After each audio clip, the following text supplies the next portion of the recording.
Welcome everyone to our Women Who Win Anti-Aging panel. My name is Dr. Michelle Sparks. I will be the moderator this morning. I am a board certified podiatrist. I practice just about an hour north of Pittsburgh, Pennsylvania. And I am here with some wonderful women that we're going to have a great discussion about anti-aging, hormones, menopause, skin care, mental health, and more. So I'm going to have all of our panelists introduce themselves and we will get started. Right. Hello, everybody. I'm Dr. Jagriti Upadhyay. I'm an MD endocrinologist. I work at Lowell General Hospital. It's great to be here and sharing the platform with some wonderful women here. So excited to, do the meeting and be with you all. Excellent. Thank you.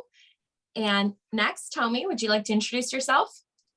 Hi there, I'm Dr. Tomi Mitchell. I'm a board certified family physician with an interest in aesthetic medicine, as well as a passion into mental health and wellness coaching. Excellent. And where are you joining us from? I thought that was kind of interesting. Yes, I am in Canada. Yes, we are international today. I love it. All right. Yes. And then finally, Sonal, would you like to introduce yourself? Yes, hello, I'm Sonal Pandya. I'm one of the board certified plastic and reconstructive surgeons at Beth Israel Lahey Health and the director of the Center for Cosmetic and Laser Surgery. I'm joining you from Boston. Excellent. All right. Well, ladies, I'm looking forward to our discussion. And our first question today is going to go to Jagriti. What should women be aware of in terms of metabolism as we age?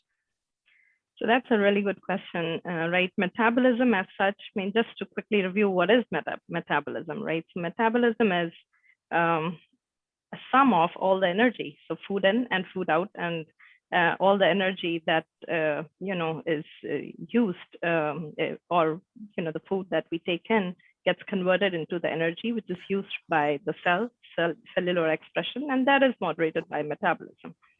So does our metabolism differ when we age?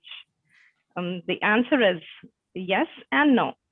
So there is a landmark paper just published in August of 2021 in Science, which showed that, they studied around more than 6,000 people all across the world from 29 different countries and age group between 8-day-old and 95-year-old. And they found that metabolism increases, like rapidly increases, in the first year of birth. From the first year up until 20 years of age, there's a steady decline. And from 20 to 60, there's a plateau phase. And after 60, there's another decline. And interestingly, the decline at the age 60 also coincides with an increase in the chronic diseases. So that brings us to the question, if we could change metabolism after 60, would that decrease the steep that we see with chronic diseases? And it seems like the practical answer would be yes, right? So that said, as you can see, metabolism does not change between 20 to 60. However, the next question that comes to, why do we feel so different? When someone is 20-year-old versus 40-year-old versus 60-year-old, we feel different and we feel that metabolism is slowing down. And the answer is, yes, there is a difference in metabolism when we go through age. And the difference is not more so because of age, but because it's responding to the environment around it.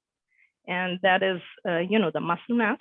So as we go through aging, it's difficult to maintain the same muscle mass. We start losing muscle at around age of 50 by 3 to 8% every decade. So by the time you're 70, you've actually lost like almost 30% of the muscle you had when you were a 20-year-old, right? Oh, wow. So, okay, yeah. Right. So muscle as an organ is metabolically active, much more active compared to fat or any other tissue. So if you lose muscle, your metabolism would decrease. Same thing with activity. Activity would increase metabolism, and a lot of us, the physical activity is shown to decrease with age as well. So it does, and of course, hormones. So a lot of things change as we age, and that affects metabolism, but not aging per se, which is a good news because you could change it or reverse it. Mm-hmm. Absolutely. So, and what about our other panelists? Do you have any thoughts on this topic, or any thoughts about hormones and how we can try to help, facilitate aging a little bit more beautifully?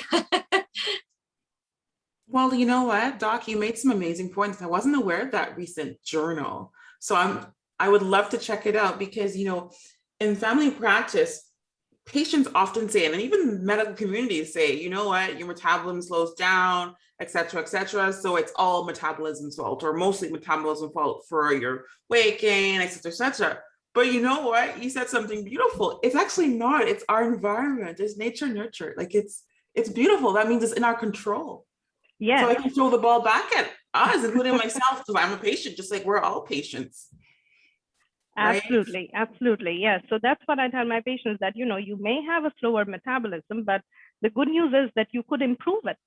Yeah. And, easy things that you could do to improve it would, one, be related to food. Yes. So we all know that, what you eat, how you eat, and when you eat, everything affects metabolism. Yes. So what you eat, we know that modern diet is just full of high glucose and high lipids, and they in turn, cause fat deposition, increase insulin in your body, which again causes visceral adiposity, which is more fat in the abdomen area or belly area, and that causes insulin resistance, right? So that's the modern diet. A lot of people struggle with that. If we could change that, make it low carb, no processed food, no sugar in the diet, and increase just a lot of vegetables, fruits, and accompany that with when you're eating. So that means no eating for certain periods of time, which now we call intermittent fasting. Change in those kind of food habits would definitely boost up your metabolism. And there are plenty of studies done on this, that if you do intermittent fasting or fasting for any period of time, would increase your resting energy expenditure, would increase your basal metabolic rate, and it increases at least by 10 to 15%. It's not like a small number. So that itself would boost up your metabolism. Okay. So food is one of the main focuses that I do in my clinic as well, with most of the patients with metabolic syndrome and diabetes. The next is activity. So any kind of activity is good. Standing up, just walking around, do household chores, taking, stairs instead of elevator. We are all well aware of this, right? Dedicated exercise is important. 20 to 30 minutes every day is what I'd recommend people to do. And along with that, what is more important is weight training. So something to keep your muscle mass. Because as I just said, it makes it difficult to keep muscle as we age. So maintenance is important because muscle is going to burn energy. And when you eat, you must consume at least 30% of protein in your food, because protein itself, well, one, it'll help keep the muscle mass. And second, protein requires more calories to burn itself. That's called the thermic effect of food, right? So when you're, as compared to carbohydrate or fat, protein will require 15 to 20% extra calorie to burn itself. So if you're consuming at least 30% of protein in your daily diet, you would be very good with metabolism. You can definitely boost up your metabolism. And I'm sure all of us are aware, lots of water and a good night's sleep. We don't just say beauty sleep, it really does help with increasing metabolism. Yes, absolutely. And I think that's really important. I find with, I see a lot of patients in my office with diabetes, and we do talk a little bit about nutrition. It's not my specialty, but I think the American diet is just so carbohydrate and sugar rich. And people don't realize you can go an entire meal without eating protein, without thinking about it. So, Sonal, what do you have any thoughts on this with the metabolism and hormones of your patients?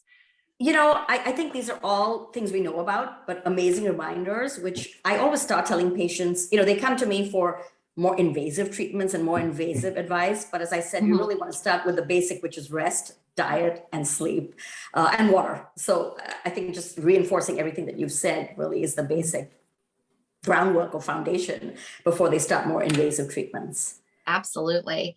Okay. And all right. Now, speaking of additional treatments with self-care with metabolism, taking care of ourselves, exercise, Tomi, I know we you do a lot of holistic wellness in your practice as well, and mental health. So yoga and meditation have been receiving tremendous coverage in the last few years in terms of self-care.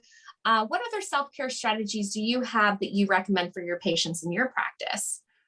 All right, thank you so much. I'm just going to go back on this question. Sure. After a decade of doing family practice, where it's like patient comes with a complaint, and we know as physicians that the first thing is lifestyle modifications, right?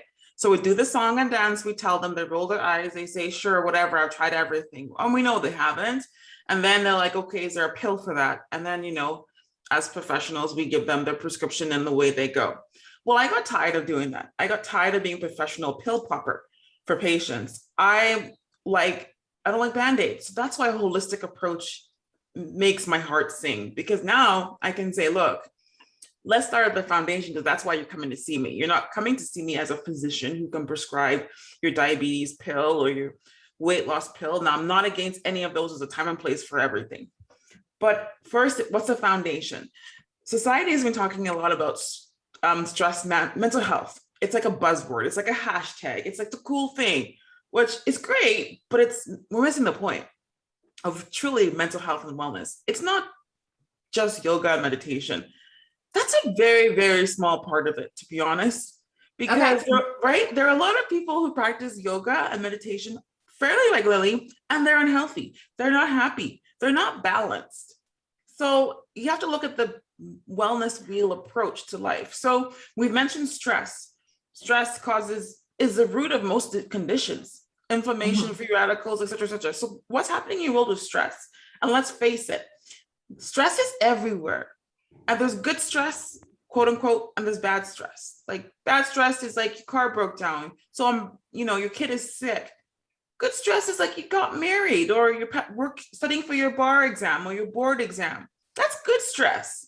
But it's stress. It's how you manage it, how you view it. So mindset, we talk about growth and fixed. Do you have a belief that anything is possible? Do you have the belief that you can learn regardless of your age?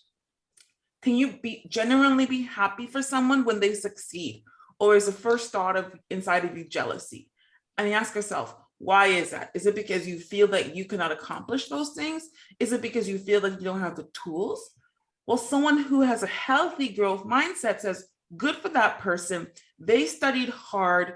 It was their time to get that place at this point in time, because you could have studied hard and not done well, but it's a time and place for everything. And having that belief, and having the belief that you can go out there and learn new tools, is profound. The desire to learn. So many people, you ask them a question, when last have you read a book or listened to a podcast or done something to really stimulate the brain? They look at you blankly. I'm sorry to break it to you, TMZ is not learning. The latest on what's happening in whatever culture, hip hop culture or whatever, I'm sorry, it's not learning per se. I mean, self-development, how can you be a better person? How can you be kinder be a better parent, a better friend, a better member of society? Because I believe when you give, you also receive. Now, you might be thinking, what's Dr. Mitchell talking about? Like, this doesn't sound like what I usually hear, but this is what is missing. I can genuinely say I am more happy now than I was even a year ago, 10 years ago, because I'm in the right place and in the right mindset. Yes, there's a pandemic. Yes, there's horrible things are happening, but I have optimism. I believe everything happens for a reason.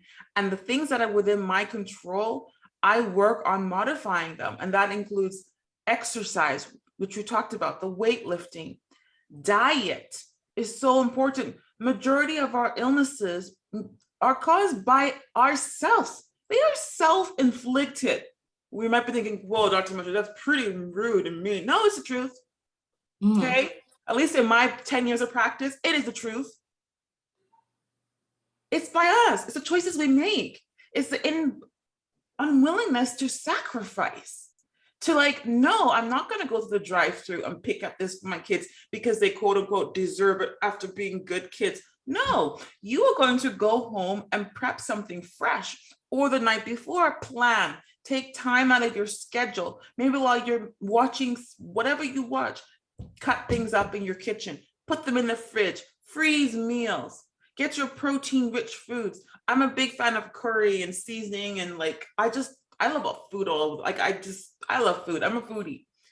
But make it nutritious and wholesome, and take it a step further. Share those meals with those you love.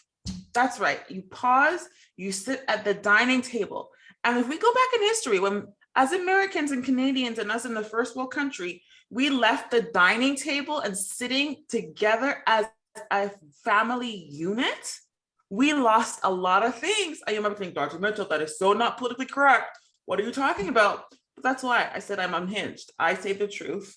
And then I'm free as in my position as a coach, because I'm speaking my truth, speaking based on history, speaking based on a decade plus of practicing and the decades of collective practicing with all the experts who basically say the same thing. It's just packaging it all together.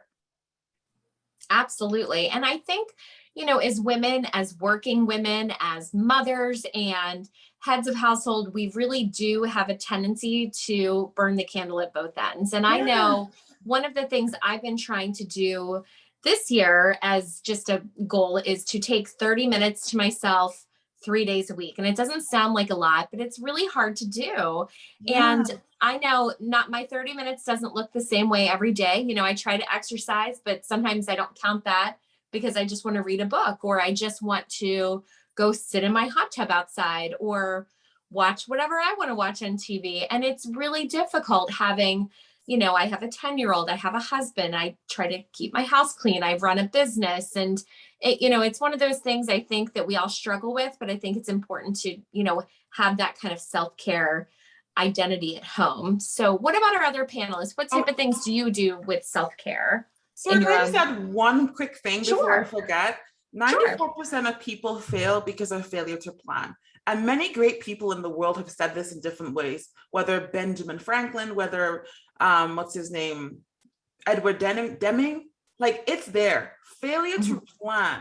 So if you're not planning your health and putting it in your schedule, like you said, Dr. Sparks, you are basically saying, I accept failure. And you should also be saying, I accept full responsibility for that. So until you put yourself in your calendar first and learn to build your calendar around you, you will be exhausted, unhealthy. And I was once there. I was a burnt out, frustrated, exhausted physician, mom of 2 kids under age 3 at one point, running 3 businesses in a pandemic, my husband working 8 hours away. I was done. So I hit rock bottom. So I know what I'm talking about. And I can stand firmly with passion, but this is the truth, everyone. It is simple, but you got to have a system and structure in place and a plan with accountability for success. I leave them. Absolutely. Yeah, absolutely. So now, Sonal, what do you think about things that are self-care in your life? How do you take care of yourself when you're not at work? Yeah, so it's a great segue. What I tell my patients is it's not like you need 30 minutes, it's 60 seconds. It's just that, and it's part of, as Tommy said, the plan.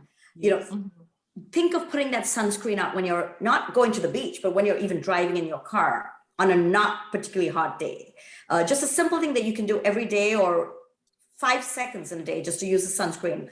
Exfoliate, wash your face before you go to sleep. Whatever products you may choose to use, and it could be a simple single product or 10 bottles.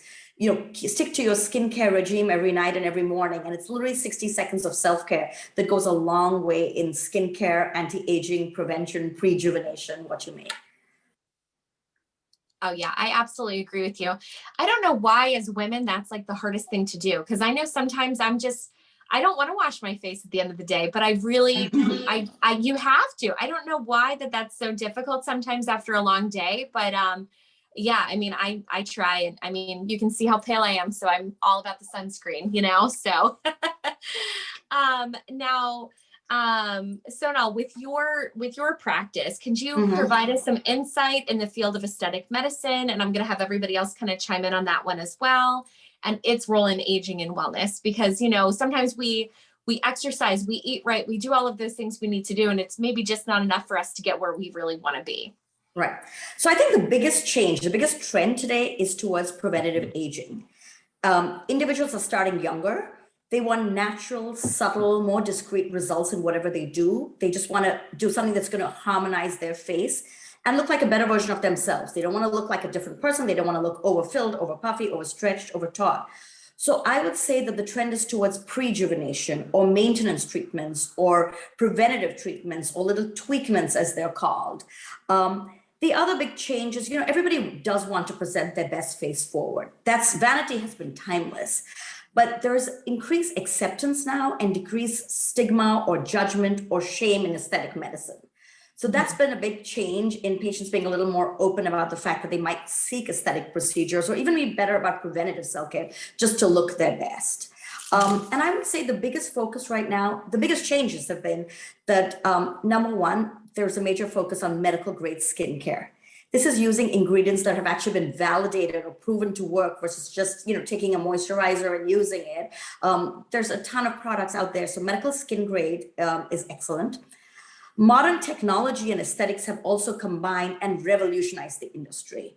That's been a big change since I started practice 20 years ago, where there's all kinds of energy-based devices that, individuals, again, start early and they don't want really anyone to know that they look different. It's just little maintenance or treatments using these energy-based devices to either smooth a wrinkle, treat a little sagging, or just resurface the skin. So that's also become revolutionized.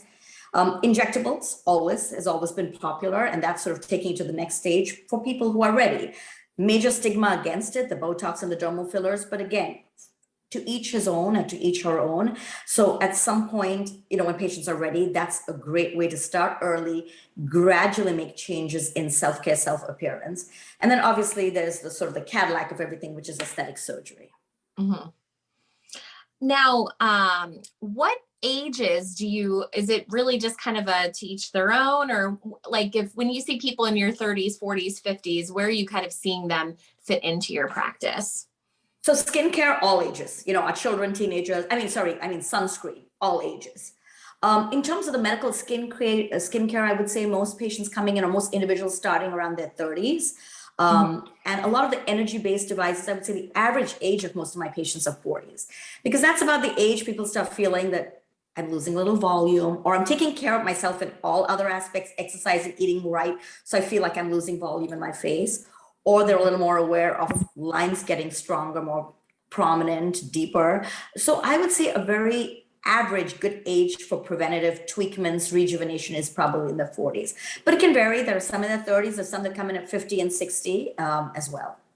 Okay, wonderful. Other ladies on the panel, any thoughts on non-surgical, surgical, aesthetic medicine? I know, Tommy, you have a lot of that in your practice as well. Yes, I'm a big fan of the tweakment, the preventative medicine, Sonia. So that's awesome. Well, for me, my practice, it's usually in the 30s they're coming. And for me, even as a patient, I'm not ashamed to say I'm a believer in aesthetic medicine. I have Botox periodically, and there's many uses, not just aesthetics, migraine, sweating, let's decrease the stigma. So for me, it's in the 30s. And for me, it was motherhood. That cracked me. That's when I first had my first kid. So it's like crack, stress from saying, don't do that, or just sleepless nights. But skincare, sunscreen, all ages, all skin types. A lot of people think it's just for white people. No, sorry, it's for Black too. We need it. We do age. And I'm not politically correct. There's a saying called Black don't crack. We do too. We need lotion. And I cracked. Yes. So take care of this before you need a foundation and have to go to our doc over there. That's like the surgical lift. Okay. Prevention, gracefully age, still look like yourself. I tell my clients, I don't do fugly. Okay. That's, what fugly is? So ugly, it's almost cute. We don't do that. We like natural. We like people to recognize you and not be like, oh my God, she got work done. We want them to be like, oh, did you go on vacation? Or, oh, did you get a new outfit? Or I like your hair. They don't know quite what it is unless they're into it themselves. And they know every unit of Botox you put in your face because they're all over it. But to the average Joe, they should be like, oh, you look good. And you should be like, thank you. Well, and I think that's one of those things that you guys discussed before, like we should own that, because I know for me, I haven't gotten into Botox or fillers, but I'm approaching that 40.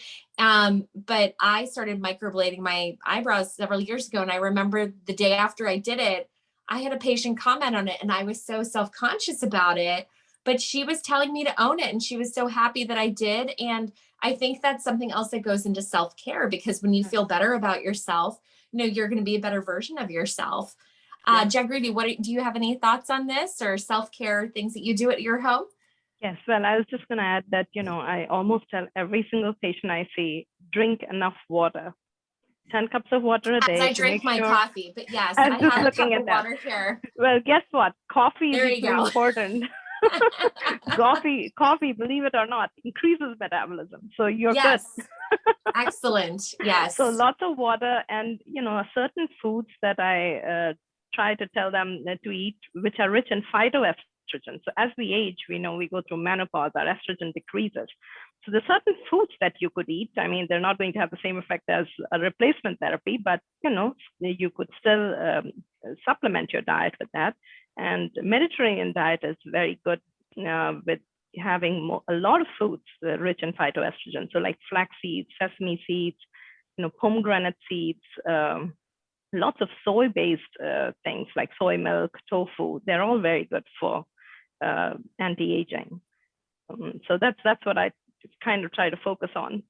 Yeah, no, I think that's wonderful. And I also think, as women, instilling these in your children, good, healthy eating habits. I know for me, my daughter's a competitive gymnast. So we talk a lot about fueling her body, because she exercises for, 2.5 hours every day. So I think just setting that good example as well. And I know I had things that I did in my 20s that were not very healthy for, in my 30s. So hopefully we all continue to learn. Now, we're going to be wrapping this up, I think, pretty soon, but I would say, let's do a couple of rapid fire questions. So I'm going to have all of you answer this. What is the most common question patients ask you about aging? Let's start with Sonal. Hyperpigmentation, laxity, sort of the lower face and neck dropping, dark circles. Okay. Okay. Tommy, what about you? This right here, I have a name. I have a name for it. This one. Number 11, but there's another one. You can ask me later. Okay. Excellent. And Jagriti, what about you? I almost want to say, they say, how can we not age? Yeah. Right?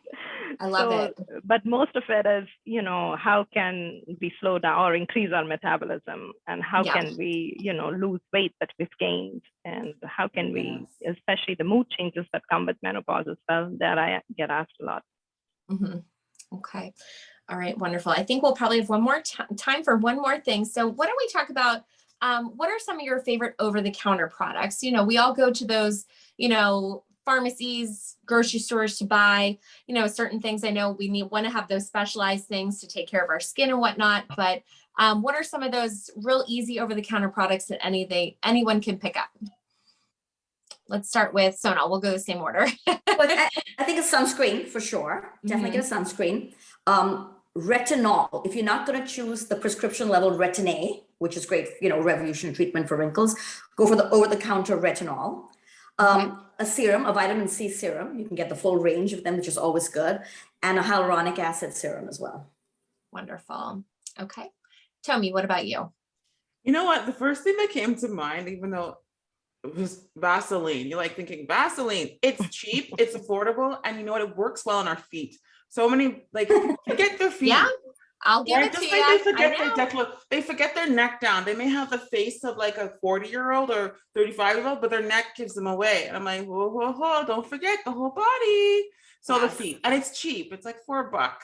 Yeah, absolutely. Jagriti, what about you?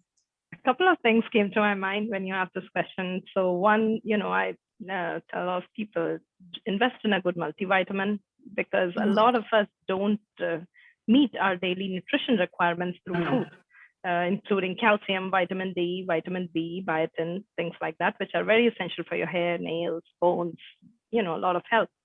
So good multivitamin with adequate calcium, vitamin D is what I would really like my patients to be on. And second thing that came to my mind was a weighing scale.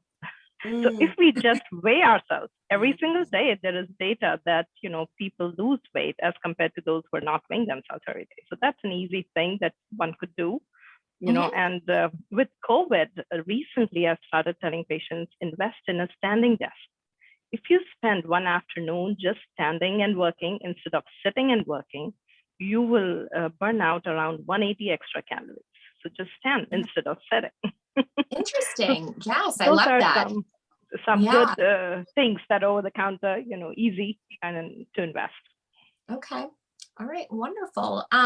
So does anyone have anything else to add before we wrap up today's panel? I think this was really informative, and I know I will be taking some tips for my life from all of this information that we had today.